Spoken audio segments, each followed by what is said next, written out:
അമ്മ നമ്മളെപ്പോഴാണ് ദുബായിലോട്ട് പോകുന്നത്? മോൻ ചോദിക്കുന്നത് എപ്പോഴാണ് ഞങ്ങളെ ദുബൈയിൽ കൊണ്ടുപോകുന്നതെന്ന്. ആ സുഖമാ അപ്പ. ഓഫീസ് കഴിഞ്ഞോ? ആ ഓക്കേ. ദുബായ് ഒരു മനുഷ്യനിർമ്മിത നഗരമല്ലേ? മരുഭൂമിയിൽ മനുഷ്യർ പണിതെടുത്ത ഒരു നഗരം. പക്ഷെ നമ്മുടെ നാട് അത് പ്രകൃതിയുടെ വരദാനം. എന്തെല്ലാം അനുഭവങ്ങളും കാഴ്ചകളുമാണ് അവിടെ ഉള്ളത്. എപ്പോഴും നാട് തന്നെയാണ് നമ്മൾ.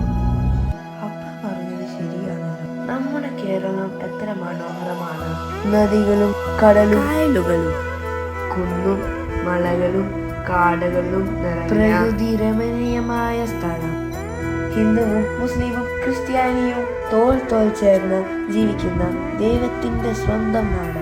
കഥകളിയും കളിരിപ്പയറ്റും തെയ്യവും നിറഞ്ഞ കലാരൂപങ്ങളാൽ ഭക്ഷണ വൈവിധ്യം കൊണ്ട് മനസ്സും വയറും നിറയ്ക്കുന്ന സമൃദ്ധമായ കേരളക്ഷങ്ങളാൽ സമ്പുഷ്ടമായ നമ്മുടെ സ്വന്തം കേരളം.